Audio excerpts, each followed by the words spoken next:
आज की क्लास में हम लोग surface area of cube, cuboid and cylinder इसके बारे में पढ़ेंगे कि कैसे हम क्यूब, क्यूबॉइड और सिलेंडर का सरफेस एरिया फाइंड करते हैं। ठीक है, वेरी इंपॉर्टेंट टॉपिक है, क्लास 10 तक काम आएगा आपके, अच्छी तरह से समझ लो। ठीक है, बोर्ड में भी इससे रिलेटेड क्वेश्चंस आते हैं क्लास 10th में, सभी बच्चे ध्यान से सीखेंगे। तो सरफेस एरिया जैसे नाम से ही पता चल रहा है आपको कि सरफेस एरिया, सरफेस का जो एरिया होगा उसे हम सरफेस एरिया बोलते हैं। यहाँ पे कौन से सरफेस की बात की जा रही है? जो सॉलिड शेप्स होती हैं उसकी जितनी भी सरफेस होती हैं, जितनी फेसेस होती हैं उसको हम सरफेस बोलते हैं। ठीक है, तो अब जैसे क्यूबॉइड है मान लीजिए, तो उसमें कितने फेस होती हैं? 6 फेसेस होती हैं, 4 वॉल्स होती हैं और एक जो है बेस होता है और एक रूफ होता है ना। तो 6 फेसेस होती हैं टोटल। इसी तरह से कोई भी आपके पास सॉलिड है तो उसमें एक तो वॉल होगा, एक बेस होगा और एक टॉप होगा। आप कोई भी शेप दें, जैसे सिलेंडर है तो सिलेंडर में एक कर्व्ड फेस होता है ना, जिसे वॉल बोलेंगे। वॉल ऑफ द सिलेंडर कैसा होगा? सर्कुलर, और नीचे एक सर्कल होगा और ऊपर एक सर्कल होगा। ठीक है, तो जो फेसेस होते हैं किसी भी सॉलिड की, जो फेसेस होते हैं उसे सरफेस बोलते हैं। उसका एरिया हमें निकालना है। ठीक है, तो 2 तरह का एरिया होता है जब हम सरफेस एरिया निकालते हैं। एक होता है कर्व्ड और लेटरल सरफेस एरिया। ठीक है, तो कर्व्ड सरफेस एरिया हो चाहे लेटरल सरफेस एरिया हो, एक ही बात है, इसमें कंफ्यूज नहीं होना है आपने। तो जब भी ये फाइंड करना होता है, इसका मतलब ये है हमें वॉल्स का एरिया फाइंड करना है, चाहे वॉल्स रेक्टेंगुलर हो, चाहे वॉल्स सर्कुलर हो, चाहे वॉल्स कर्व्ड हो, कैसा भी हो। समझ आ रहा है? क्यूब, क्यूबॉइड लेंगे, क्यूब में जैसे वॉल्स स्क्वायर शेप होते हैं, क्यूबॉइड में वॉल्स रेक्टेंगुलर होते हैं, सिलेंडर में वॉल्स सर्कुलर होते हैं। ठीक है, कर्व्ड फेस होता है। तो जब भी आपको कर्व्ड सरफेस एरिया निकालना है या लेटरल सरफेस एरिया निकालना है तो आपको एक बात ये क्लियर होनी चाहिए कि हमें वॉल्स का एरिया निकालना है। जो भी सॉलिड है उसके वॉल्स की एरिया निकालनी है, यानी बेस और टॉप को छोड़ देना है, सिर्फ हमें वॉल्स का एरिया निकालना है। ठीक है, क्वेश्चन में आता है जैसे कि आप मान लीजिए आपके पास जो घर है उसकी दीवारों पे आपको पेंट करवानी है, तो अब इस केस में आपको क्या फाइंड करना पड़ेगा? उसमें क्वेश्चन में लिखा नहीं रहेगा कि find the lateral surface area या टोटल सरफेस एरिया। आपको खुद दिमाग लगाना है कि मुझे दीवारों पे पेंट करवानी है, छत में नहीं करानी है और बेस में नहीं करानी है, यानी मुझे क्या फाइंड करना पड़ेगा? लेटरल सरफेस एरिया या कर्व्ड सरफेस एरिया। समझ आ रहा है? तो जब भी आपको 4 वॉल्स की बात होगी, क्वेश्चन में पढ़ के पता चलेगा कि 4 वॉल्स के बारे में बात हो रही है, तो आप क्या फाइंड करेंगे? लेटरल सरफेस एरिया और कर्व्ड सरफेस एरिया। ठीक है, this is also known as area of 4 walls in case of cube and cuboid, क्योंकि क्यूब और क्यूबॉइड में 4 वॉल्स होते हैं, इसलिए एरिया ऑफ 4 वॉल्स भी कहा गया है क्यूबॉइड के केस में। इसको क्यूब और क्यूबॉइड के केस में एरिया ऑफ 4 वॉल्स भी बोलेंगे। तो अब क्यूबॉइड में 2 फॉर्मूले हो जाएंगे, इसी तरह से क्यूब में भी 2 फॉर्मूले हो जाएंगे और सिलेंडर में भी 2 फॉर्मूले हो जाएंगे।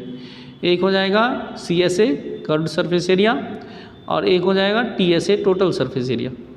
ठीक है बेटा, अब देखिए कर्व्ड सरफेस एरिया का जो फॉर्मूला होता है क्यूबॉइड का, वो होता है 2 × L + B × H, 2 × length plus breadth into height. ठीक है, एंड टोटल सरफेस एरिया जो होता है क्यूबॉइड का, वो होता है 2 × L × B + B × H + L × H। ये 2 फॉर्मूले हैं, आपको याद रखना है। ये फॉर्मूला जनरेट कैसे हुआ है इसको हम सोच सकते हैं, बहुत ही आसान है। जैसे आप जिस रूम में बैठे हैं उस रूम की लेंथ, ब्रेथ और हाइट आप चेक करो कि कौन सी लेंथ है, कौन सी ब्रेथ है और कौन सी हाइट है। तो जो आपके जो सामने या साइड में अगर जो वॉल है उसको अगर हम रेक्टेंगल माने तो उसकी एक साइड जो होगी वो लेंथ होगी और दूसरी साइड जो होगी वो हाइट होगी, तो उसका एरिया क्या होगा? L × H। तो सामने वाली वॉल का एरिया अगर L × H हो जाएगा तो जो हमारे बैक में वॉल है उसका एरिया भी L × H हो जाएगा। फिर अगर सामने वाले का L × H है तो जो हमारे साइड में जो वॉल है उसकी लेंथ कितनी हो जाएगी? B ब्रेथ के बराबर होगी, है ना, क्योंकि रूम में एक लेंथ होगा, एक ब्रेथ होगी और एक हाइट होगी।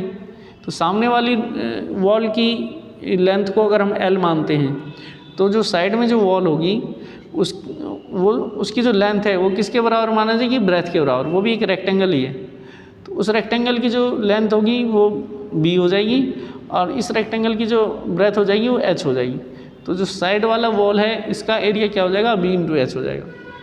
ठीक है, तो दोनों तरफ का ऐड कर देंगे तो 2BH हो जाएगा। ठीक है, और आमने सामने वाले कर देंगे हम, सामने वाले और पीछे वाले वॉल का कर देंगे तो 2LH हो जाएगा। फिर इसको प्लस कर देंगे 2LH प्लस 2BH कर देंगे हम, जब 2LH प्लस 2BH इसको प्लस कर दोगे आप, कितना आ जाएगा, इसमें से 2 और L प्लस B यहाँ पे आ जाएगा और H को हम इधर लिख देंगे बाहर। समझा रहे हैं? This is the formula of lateral surface area और एरिया ऑफ 4 वॉल्स। इसी तरह से ये हमारा 4 वॉल्स का एरिया हो गया। अब जो हमारा बेस है, ठीक है, बेस का एरिया कितना होगा, लेंथ इंटू ब्रेथ, और इतना ही एरिया छत का होगा, लेंथ इंटू ब्रेथ। तो बेस और टॉप दोनों का एरिया कितना हो गया, 2LB, है ना। अब टोटल सरफेस एरिया जब निकालेंगे तो इसी में फिर 2LB और प्लस कर देंगे। ठीक है बेटा, ये हमारा ये हो गया एरिया ऑफ वॉल्स, और 2LB का मतलब क्या हो गया, area of base and top. ये टोटल सरफेस एरिया आ जाएगा। 2 कॉमन ले लेंगे इसमें से, तो ये आ जाएगा LH plus BH plus LB। ठीक है, so this is a derivation कि फॉर्मूला जनरेट कैसे हुआ है। आपको ये 2 फॉर्मूले याद रखने हैं। कर्व्ड सरफेस एरिया का फॉर्मूला होता है 2 into L plus B into H, and total surface area का फॉर्मूला होता है 2 into LB plus BH plus LH, where L is equal to length and B is equal to breadth and H equal to height of the cuboid. ठीक है, question number 1 दिया हुआ है 11.3 का। इसमें लेंथ, ब्रेथ और हाइट दी हुई है। लेंथ 60 सेंटीमीटर है, ब्रेथ 40 सेंटीमीटर है और हाइट 50 सेंटीमीटर है। 2 तरह के बॉक्स हैं, एक क्यूब है और एक क्यूबॉइड है। ठीक है, तो मैंने क्यूबॉइड का लिया है यहाँ पे। इसका हम टोटल सरफेस एरिया निकालेंगे। इसमें हमें ये बताना है कि इसको बनाने के लिए कितना मटेरियल यूज होगा।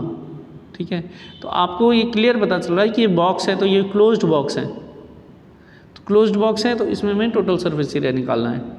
ठीक है, अपने आप दिमाग से सोचना है कि इसमें हमें टोटल सरफेस एरिया निकालना है या कर्व्ड सरफेस एरिया निकालना है। अगर क्वेश्चन में लिखा है तब तो बहुत इजी है, क्वेश्चन में नहीं लिखा है तो हमें खुद ही माइंड से सोचना है। जब हम बॉक्स बनाएंगे तो अगर क्लोज्ड बॉक्स बनाना है तो फिर क्या आएगा, टोटल सरफेस एरिया। तो ये क्या आ जाएगा, amount material to make box is equal to total surface area of cuboid, and formula of this is 2 into LB plus BH plus LH। Now substitute the value of L, B and H। L की जगह हम कितनी लिख देंगे, 60, B की जगह 40 है तो 60 इंटू 40 आ जाएगा, प्लस BH कितना हो जाएगा, 14 इंटू 50 और plus LH, this is equal to 60 into 50। अब हम इसको सॉल्व करेंगे, this is equal to 2 into 6 4 24, ये 2400 हो जाएगा। ठीक है, फिर हम 14 इंटू 50 करेंगे तो ये 2000 हो जाएगा, 60 इंटू 50 करेंगे तो ये 3000 हो जाएगा। तो 3 to 5 to 7 ये हो जाएगा 2 इंटू 7400, और इसको मल्टीप्लाई करेंगे तो 14800 सेंटीमीटर स्क्वायर इतनी शीट की रिक्वायरमेंट होगी, इतनी कार्डबोर्ड की आवश्यकता होगी अगर हम बॉक्स बनाना चाहते हैं। ठीक है, क्वेश्चन नंबर 4 दिया हुआ है 11.4 में, 11.3 में लेंथ, ब्रेथ और हाइट दी हुई है। ठीक है, और एक कैबिनेट बनाना है, कैबिनेट है which is painted except the bottom, ये लिखा है। इसमें ये नहीं बताया गया है टोटल सरफेस एरिया निकालना है या कर्व्ड सरफेस एरिया निकालना है, क्या निकालना है कुछ नहीं बताया है इन्होंने सिर्फ बताया कि एक कैबिनेट है, इसकी लेंथ 1 मीटर है, ब्रेथ 2 मीटर है और हाइट 1.5 मीटर है। अब इसमें पेंटिंग करनी है और बॉटम को छोड़ के, एक्सेप्ट द बॉटम मतलब ये हो गया कि बॉटम में नहीं करना है, बेस में नहीं करना है, चारों दीवारों में करना है और फिर इसकी छत में करनी है, सीलिंग में। ठीक है, तो अब सिंपल है, दिमाग लगाएंगे हम, चारों वॉल्स में करना है तो इसका एरिया हमें निकालना पड़ेगा। चारों वॉल्स का एरिया क्या होता है, कर्व्ड सरफेस एरिया। ठीक है, तो CSA आ जाएगा प्लस एरिया ऑफ टॉप, इतना ही तो चाहिए हमें, CSA plus area of top, ये हमें फाइंड करना है क्योंकि कर्व्ड सरफेस एरिया में हमें पेंटिंग करनी है, और एरिया ऑफ टॉप। अब यहाँ पे CSA का फॉर्मूला क्या होता है, 2 into L plus B into H, ये फॉर्मूला हो गया। और टॉप, एरिया ऑफ टॉप का क्या हो जाएगा, लेंथ इंटू ब्रेथ। ठीक है, अब वैल्यू पुट कर देंगे, L की जगह 1, B की जगह 2 और H की जगह 1.5, तो कितना आ जाएगा, 2 इंटू 1 प्लस 2 इंटू 1.5, यहाँ पर आ जाएगा 1 इंटू 2 और 1 प्लस 2 कितना हो जाएगा 3, तो तो ये आ जाएगा आपका 2 इंटू 3 इंटू 1.5 प्लस 2, और इसको सॉल्व करेंगे 3 टू 6 एंड 15 6 90, तो 9.0 plus 2 and this is equal to 11 metre square. ये इसका आंसर आ जाएगा। इतना एरिया में हमें पेंट करना है। समझ आ रहा है? आई होप आपको समझ आ गया होगा। इस वीडियो को अच्छी तरह से देख के और समझ लेना, वेरी इंपॉर्टेंट वीडियो है ये। अच्छा, इसके बाद नेक्स्ट टॉपिक है क्यूब। तो क्यूब में क्या होता है कि लेंथ, ब्रेथ और हाइट सारी चीज़ें सेम होती हैं। तो जब हमें कर्व्ड सरफेस एरिया निकालना हो है, यानी हमें एरिया ऑफ वॉल्स निकालना है, तो मान लीजिए आपके सामने जो वॉल है वो एक स्क्वायर है, तो उसका एरिया क्या होगा? साइड इंटू साइड, तो उसका एरिया साइड स्क्वायर हो जाएगा। पीछे वाले का एरिया भी साइड स्क्वायर हो जाएगा, और दोनों तरफ हमारे जो दोनों साइड में वॉल्स हैं उसका एरिया भी साइड स्क्वायर हो जाएगा। तो चारों वॉल्स का एरिया कितना हो जाएगा? 4 वॉल हैं, side square plus side square plus side square plus side square, तो 4 इंटू साइड स्क्वायर हो जाएगा, 4 साइड स्क्वायर। तो क्यूब का क्या होता है? Lateral surface area 4 side square. अब जो बेस है इसका भी साइड स्क्वायर होगा, और टॉप है उसका भी साइड स्क्वायर होगा, तो टोटल सरफेस एरिया कितना हो जाएगा? 6 इंटू साइड स्क्वायर। ठीक है, तो ये 2 फॉर्मूले हैं क्यूब के, ये याद रखना है आपको। क्वेश्चन नंबर 1 है 11.3 का, जो सेकंड बॉक्स है इसमें वो क्यूब है, इसकी साइड 50 सेंटीमीटर है।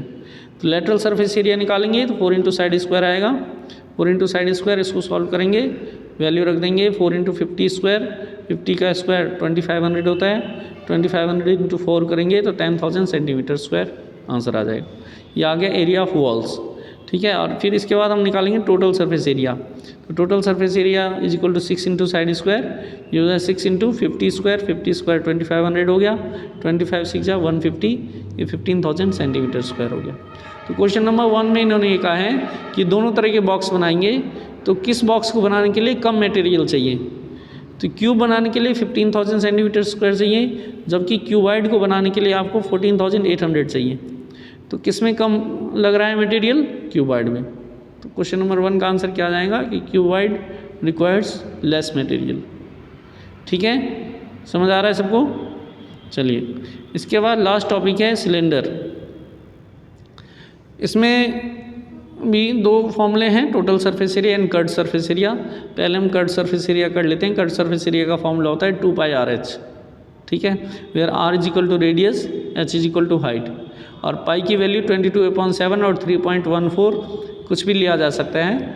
बस ये है, एक चीज़ ध्यान रखना है आपको कि अगर रेडियस या हाइट में से कोई भी ऐसी चीज़ आई है जो 7 के टेबल से कट रहा है, तब तो हम 22/7 ले लेंगे, और 7 के टेबल से अगर नहीं कट रहा हो तो 3.14 ले लेंगे। समझ आ रहा है? रेडियस अगर 7 के टेबल में आ रहा होगा तब तो हमें पाई की वैल्यू क्या लेनी है? 22/7, और 7 के टेबल में नहीं आ रहा होगा तो क्या लेना है? 3.14। ठीक है, चलिए अब ये क्वेश्चन है, इसमें बोला है कि अगर हाइट 7 सेंटीमीटर हो और रेडियस 7 सेंटीमीटर हो, तो फिर cut surface area and total surface area ये हमें फाइंड करना है। बहुत ही सिंपल है। अब यहाँ रेडियस 7 सेंटीमीटर है, तो मुझे पाई की वैल्यू कितनी लेनी चाहिए? 22/7। तो हम यहाँ पे फॉर्मूला लगा देंगे, CSA of cylinder, curved surface area of cylinder equal to 2πRh, फिर 2 इंटू पाई की जगह 22/7 लिख दिया, रेडियस की जगह 7 लिख दिया, हाइट की जगह 7 लिख दिया, फिर 7 से 7 कैंसिल हो गया, कितना आ जाएगा? 7 2 जा 14, 22 इंटू 14 सॉल्व करेंगे 308 सेंटीमीटर स्क्वायर। ठीक है, ये चीज़ ध्यान रखना है आपने। एरिया का unit metre square, centimetre square, kilometre square ये होता है। सभी बच्चों को एरिया का यूनिट अवश्य लिखना है, इसके मार्क्स होते हैं। ठीक है, कई बार आप कैलकुलेशन कर देते हैं, यूनिट नहीं लगाते हो, तो उसमें भी मार्क्स डिडक्ट हो जाते हैं। फिर total surface area of cylinder कितना आ जाएगा? 2πr into h plus R. तो 2 इंटू 22/7 इंटू 7, h की वैल्यू भी 7 है और r की वैल्यू भी 7 है, तो 7 + 7 आ जाएगा। फिर यहाँ 7 से 7 कैंसिल हो जाएगा, 7 + 7 14 हो गया, 22 इंटू 2 44 हो गया, 44 इंटू 14 करेंगे 616 सेंटीमीटर स्क्वायर। तो टोटल सरफेस एरिया 616 आ रही है, जबकि curved surface area 308 centimetre square आ रही है। ठीक है, आई होप आप सबको समझ आ गया होगा।